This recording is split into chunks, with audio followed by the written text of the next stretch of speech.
Hey, this is robstylemotivation, and if your mind has been running faster than your life, if anxiety has been stealing your peace, your focus, and your ability to be present, then stay with me. Because today, I'm going to show you exactly how to silence the noise inside your head. Not someday, not eventually. Right now, if your thoughts have been overwhelming you, this message is going to feel like a reset button for your mind. Let's take your power back starting in the next few seconds. When your mind starts racing, it never begins with a thunderstorm. It starts with a single drop, one tiny thought, one small worry, one what if that slips in quietly. And before you even realize it, that one thought multiplies, grows louder, becomes heavier, and suddenly your whole chest feels tight. Your breath gets shorter, your shoulders rise, your stomach twists, and you're no longer thinking, you're spiraling. The problem isn't that you had the thought.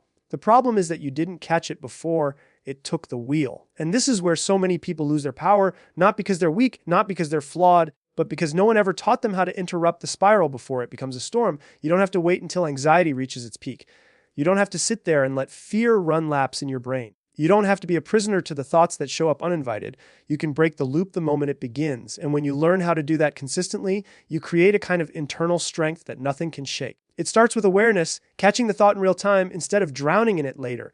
The second you feel your mind picking up speed, the very moment you notice your thoughts shifting from grounded to chaotic, pause. Not later, not when you're overwhelmed. Right there, in the first few seconds, that pause is everything. It's the difference between a spark and a wildfire. Because here's what most people don't realize: anxious thoughts can't survive in stillness. They thrive on momentum. They live off your attention. They grow when you feed them with more questions, more fear, more assumptions, more imagined scenarios. But when you interrupt them, when you insert a conscious breath, a grounding moment, a pattern break, you break their rhythm. You confuse the loop. You stop the spiral from gathering speed. One of the simplest ways to do this is through your breath. Not deep breathing just for the sake of it, but intentional, interruptive breathing, because your breath is the fastest way to signal your brain that you're safe. Try this the next time you feel the noise building inside your mind. Take a slow inhale through your nose, and then exhale twice as long. Why? Because a long exhale activates your parasympathetic nervous system, the part of your body built for calm. Your body resets, your heartbeat slows, your tension drops, and in that physical shift, your brain loses the fuel it needs to spiral. But breath isn't the only tool. You can break the loop using your senses. Look around you and name what's real, what you can see, hear, touch, or smell. This isn't just grounding. It's a way of pulling yourself out of the imaginary world where anxiety operates and back into the present where life is actually happening. You can't spiral over a future that doesn't exist if your mind is fully anchored in the moment you're standing in. Another powerful tool is a pattern interrupt, doing something unexpected to stop the thought in its tracks. Stand up, walk, say stop in your mind, clap your hands, change your environment. You may think these tiny actions don't matter, but your brain is a machine that follows patterns. If you break the pattern, the machine pauses. And once it pauses, you can redirect it. Every time you interrupt the spiral, you weaken it. Every time you catch anxiety early, you teach your brain that you're in control. Not the fear, not the thoughts, not the adrenaline. You become the authority in your own mind. And over time, something even more powerful happens. Your brain stops spiraling so easily. It learns, it adapts, it rewires. You create new patterns, patterns of calm, patterns of awareness, patterns of strength. You become someone who no longer gets pulled into the storm, but someone who stands above it, watching the clouds pass without being moved by them. This is the shift most people never experience because they're too busy fighting the spiral after it's already consumed them. But you're learning to stop it at the source. You're learning to break the loop before it contains you. And that skill, that awareness, that control is the beginning of a calmer, clearer, more empowered mind. The spiral only owns you when you forget that you have the power to interrupt it. Anxiety has this sneaky way of convincing you that the future is happening right now. It pulls you out of the moment you're actually living in and throws you into a world of possibilities, none of which are certain and most of which are negative. That's the thing about anxiety. It doesn't show you the best case scenario. It doesn't remind you of your strength, your capability, or your actual reality. It shows you the version where everything falls apart. And when your brain is staring at that imagined disaster long enough, your body reacts as if it's already happening. That's why you feel tension. That's why your chest gets tight. That's why your stomach sinks. Your mind creates a story, and your body believes it. But the truth is this anxiety doesn't live in the present moment. It can't survive there. It only exists in the world your imagination builds. It grows in the gap between what is real and what could go wrong. And the majority of people spend their lives trapped in that imaginary world, suffering from things that aren't actually happening. Your job, the work you're learning to master, is bringing yourself back to what is, not what your fear is projecting. And this is powerful because the moment you step back into reality, anxiety loses its oxygen. It can't breathe in the present moment. It needs the future. It needs what if. It needs catastrophic thinking. The second you shift from what might happen to what is true right now, your mind regains control. So how do you shift? You start with one simple reminder of anxiety as a prediction, not a fact. It's your brain trying to protect you from potential danger by imagining every scenario where things go wrong. But here's the problem. Your brain doesn't filter those predictions. It doesn't check them against reality. It just throws them at you. And your body reacts to all of them as if they're real. But when you stop for a moment and ask yourself, what is actually happening right now? Everything changes. Right now you're breathing. Right now you're safe. Right now you're standing in a world that isn't falling apart. Right now, nothing catastrophic is happening. Right now. The future hasn't happened yet. When you bring your mind back into the present moment, it's like pulling the curtains open in a dark room. Suddenly you see what's real instead of what's imagined. You realize that the fear you were reacting to is just a story, not a truth. The shift is not about pretending everything is perfect. It's about grounding yourself in reality instead of drowning in imagination. Because imagination is where anxiety thrives, reality is where it dies. One of the most effective ways to do this is by questioning the thought instead of allowing it to dominate you. When you notice your mind drifting into worry, pause and ask yourself, is this happening or am I predicting? That single question breaks the automatic cycle your brain runs on. Without that question, your mind keeps racing. With it, you regain authority. Another powerful technique is labeling the thought. This is a fear. This is a prediction. This is my brain trying to protect me. The moment you identify the thought instead of believing it, you create distance. And distance gives you clarity. You can even take it further, look around the room, notice the objects in front of you, feel the temperature of the air, listen to the sounds around you. These small, simple observations anchor you back into the moment. Anxiety can't anchor itself to something that is not happening right now. So the more present you become, the weaker the anxious story becomes. And here's something most people don't realize: the mind can only focus on one thing at a time. You can't be fully present and deeply anxious simultaneously. You are either in the moment or you are in the imagined future. You can't occupy both. So choosing presence over and over slowly retrains your brain to stop running to the future every time fear shows up. This takes practice, not perfection, not force, just awareness again and again. Because every time you bring yourself back to what is true in this moment, you build the skill of grounding yourself. And as you build that skill, the future stops feeling like a threat. Your thoughts stop running ahead of your life. Your nervous system stops responding to things that haven't happened. You stop reacting to predictions and start responding to reality. And that is the beginning of peace, not because your life changes instantly, but because you stop letting your mind drag you into battles that aren't real. The story your anxiety tells you is powerful, but it is not the truth. Only the moment you're standing in can reveal that.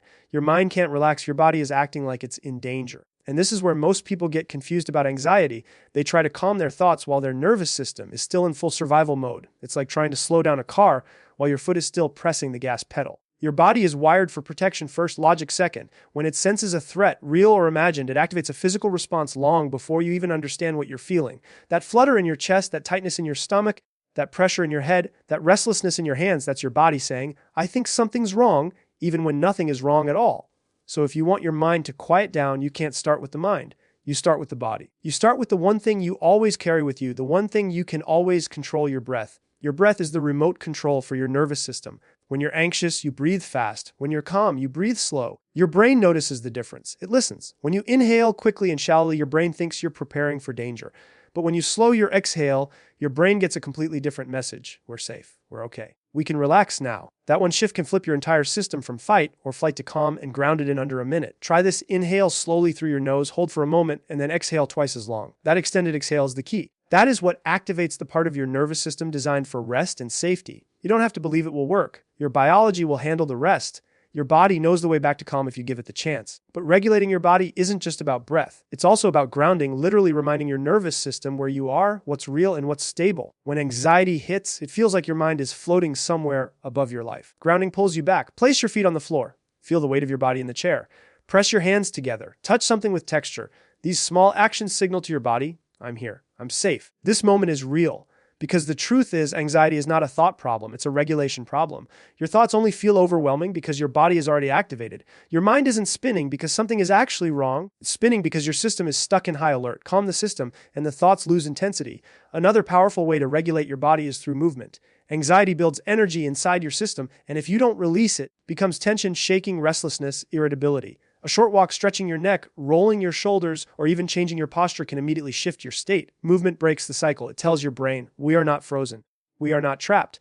You can go deeper. Pay attention to where anxiety lives in your body. For some people, it's the chest. For others, it's the gut. For some, it's the jaw or the hands. When you learn where your anxiety shows up physically, you gain an exact location where you can intervene. You can breathe into that space. You can relax that muscle. You can release the tension instead of letting it harden into fear. What you're doing in these moments is teaching your body a new pattern, one where safety becomes the default instead of panic. And when your body learns calm, your mind learns clarity. When your body feels grounded, your thoughts stop racing. When your body feels safe, your brain stops searching for threats. This is the part most people miss when trying to break free from anxiety. They try to think their way out of something their body is experiencing. But the body is faster than the mind. It reacts before you analyze, and that means your path back to peace starts with the physical, not the mental. Once you understand this, everything changes. You stop judging yourself for feeling anxious. You stop believing something is wrong with you. You stop thinking you're fragile or broken. You realize your body is simply doing what it was designed to do. It's trying to protect you. It's trying to keep you safe. It just doesn't understand the difference between a real threat and a thought that feels threatening. So you teach it, you show it. You guide it back to calm with breath, grounding, movement, and awareness. And every time you do, your nervous system becomes a little less reactive, a little more stable, a little more confident in your ability to handle life. And when the body is calm, the mind finally has permission to rest. That's when you feel the shift. That's when everything starts to slow down. That's when the noise begins to fade. Because a regulated body creates a quiet mind. Anxiety isn't just a feeling, it's a story your mind keeps repeating, sometimes quietly, sometimes loudly, sometimes so convincingly that you forget it's not the truth. And the story usually sounds something like, you can't handle this, something is going to go wrong, you're not safe, you're not enough, you're going to mess this up. That's the script your brain plays when it's operating from fear instead of awareness. But here's the part you need to understand: the story was never meant to define you. It was meant to protect you. Your brain creates these narratives because it thinks they'll prepare you for the worst. It thinks by imagining danger, you'll avoid it. It thinks by exaggerating the threat, it will keep you alert. But what ends up happening is the opposite. You don't become more prepared, you become more overwhelmed. You don't become safer, you become more afraid. The story meant to shield you ends up trapping you, looping in your mind until it feels like your identity. And this is where the real shift happens. When you stop accepting that story as your reality and start rewriting it, you're not trying to force yourself into fake positivity. You're not pretending everything is perfect.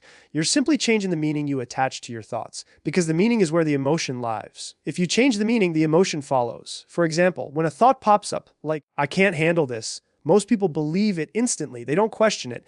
They don't ask where it came from. They just accept it as a fact. But what if instead you paused and reframed it? This is my brain trying to protect me. This isn't a prediction. This is a pattern. That tiny shift creates space in your mind. Suddenly the thought is no longer a truth. It's a signal, and signals can be redirected. Rewriting the story means taking back the pen. It means choosing the interpretation that empowers you instead of the one that weakens you.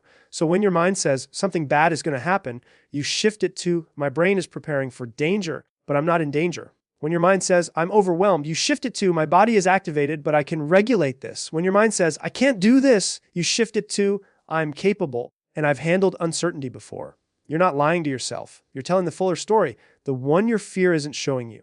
Another powerful part of rewriting your mental story is recognizing that not every thought deserves your participation. You don't owe every fear your attention.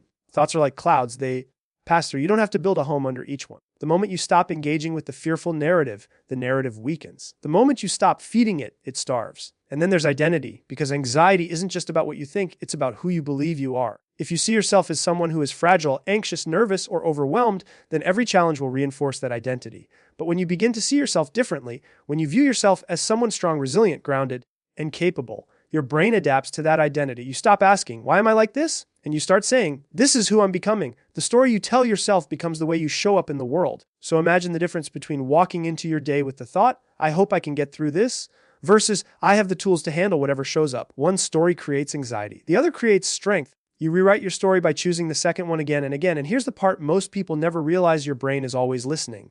Every thought you challenge, it notices. Every story you rewrite, it adapts. Every moment you choose a grounded meaning over a fearful one, your identity shifts. You become someone who no longer collapses under pressure, but someone who sees pressure as a chance to rise. You become someone who doesn't run from discomfort, but someone who understands it's part of your growth. You become someone who isn't controlled by fear, but someone who knows fear is just a voice, not a commander. This is the transformation, when you stop fighting anxiety and start rewriting the story behind it. When you stop believing every thought and start choosing the ones you want to build your life around. When you stop letting fear narrate your mind and start reclaiming your voice. And over time, the story you create becomes stronger than the story anxiety once told you.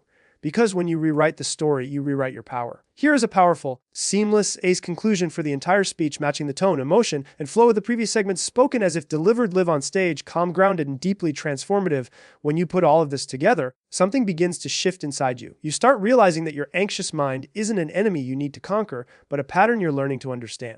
You begin to see that anxiety doesn't mean you're broken. It means your mind has been trying to protect you with the only tools it had, and now you're giving it better ones.